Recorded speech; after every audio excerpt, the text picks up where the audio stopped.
بسم اللہ الرحمن الرحیم۔ آپ دیکھ رہے ہیں یوٹیوب چینل دل تھام کے۔ میں ہوں رانا ظفر اقبال ظفر۔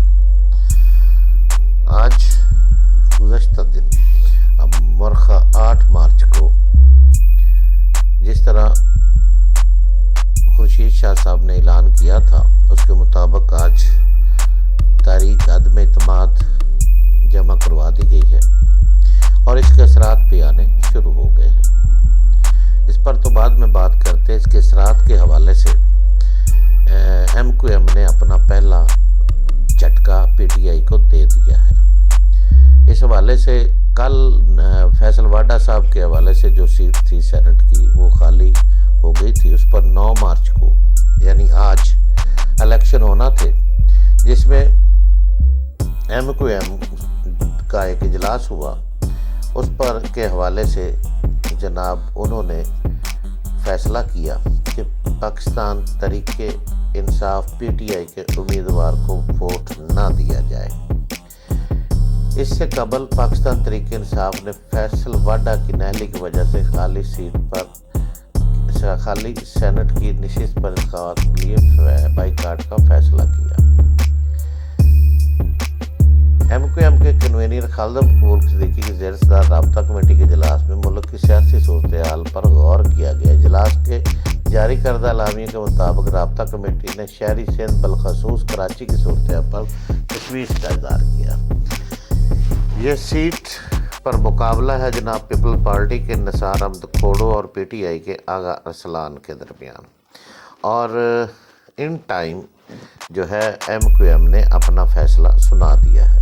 ایم کیو ہمیشہ ایسے ہی کرتی ہے اور بات کرتی ہے، وہ پھر اس بات کو لے لیتی ہے کہ ملک کی صورتحال یا صوبے کی صورتحال کو مد نظر رکھتے ہوئے یا جناب حکومت نے یا فلاں نے کاب نہیں کیے، اس حوالے سے اس بات کو لے جاتے ہیں اور پھر بڑے ہی طریقے کے ساتھ وہ گزر جاتے ہیں۔ 3.5 سال پی ٹی آئی کے ساتھ پینگے بڑھاتے رہے اور ان کے ساتھ وزارتیں بھی شیئر کرتے رہے اور مزے لیتے رہے، اور اب جیسے ہی طریق عدم اعتماد داخل ہوئی، انہوں نے اپنا رنگ دکھایا، اپنا سابقہ ماضی ایک بار پھر دہرایا اور پی ٹی آئی کو ووٹ نہ دینے کا انہوں نے فیصلہ کر لیا ہے۔ بہرحال دیکھتے ہیں کہ اس سے آگے عدم اعتماد کے حوالے سے وہ کیا فیصلہ کرتے ہیں۔ اگر وہ پی ٹی آئی کو ووٹ سینٹ کی نشست پر نہیں دینا چاہ رہے تو پھر کیا وہ تحریک عدم اعتماد میں عمران خان کی سپورٹ میں کھڑے ہوں گے؟ یہ بہت بڑا سوال ہے جو آنے والے دنوں میں اٹھے گا، لیکن لگتا ایسے ہی ہے کہ یہ بارش کا پہلا قطرہ ہے۔ اس کے بعد مسلسل جھڑی ہوگی اور تیز بارش برسے گی اور ایم کیو ایم حکومت کے ساتھ نظر نہیں آئے گی، مگر چونکہ اس وقت عمران خان کو ضرورت ہے، شاید وہ یہ جھٹکا برداشت کر جائے اور پھر انہیں اپنے ساتھ رکھنے کی کوشش کرے۔ بہرحال آنے والے دنوں میں دیکھتے ہیں کہ کیا ہوتا ہے۔ ایک اور اہم خبر ہے جناب، وہ ہے طریق عدم اعتماد کے حوالے سے کہ اپوزیشن کے 8 اراکین کی حکومت کے ساتھ دینے کی یقین دہانی ہوئی ہے۔ یہ خبر دی ہے جناب دنیا نیوز نے۔ ان کا کہنا ہے کہ موجودہ سیاسی صورتحال اور طریق عدم اعتماد کے آنے کے بعد اپوزیشن کے 8 اراکین نے حکومت کا ساتھ دینے کی یقین دہانی کرا دی ہے۔ حکومتی ذرائع کے مطابق اپوزیشن کے 8 اراکین نے وفاقی وزراء سے ملاقاتیں کی۔ 6 ارکین اسمبلی نے گزشتہ روز وزراء سے ملاقات کی، جبکہ 2 اراکین کی آج وفاقی وزراء سے ملاقات ہوئی۔ اس حوالے سے ذرائع نے مزید بتایا کہ اپوزیشن نے اراکین سے ملاقات میں طریق عدم اعتماد میں حزب اختلاف کا ساتھ نہ دینے کی یقین دہانی کروائی ہے۔ انہوں نے اس حوالے سے گفتگو کرتے ہوئے گورنر سندھ عمران اسماعیل نے کہا کہ طریق عدم اعتماد میں اپوزیشن کے 10 سے 15 ارکان وزیر اعظم کو ووٹ دیں گے۔ چیئرمین سینٹ صادق سنجرانی کے خلاف ناکامی کی طرح اس بار بھی پی ڈی ایم کو منہ کی کھانا پڑے گی۔ انہوں نے مزید کہا کہ عمران خان سے ناراض ارکان سے رابطوں کا ٹاسک دیا ہے۔ علیم خان سمیت پارٹی کے اہم رہنماؤں سے مثبت گفتگو رہی۔ اپوزیشن نے خیال رہے کہ اپوزیشن نے وزیر اعظم کے خلاف طریق عدم اعتماد قومی اسمبلی کا اجلاس طلب کرنے کے لیے ریکوزیشن جمع کروا دی ہے۔ تحریک عدم اعتماد آتے ہی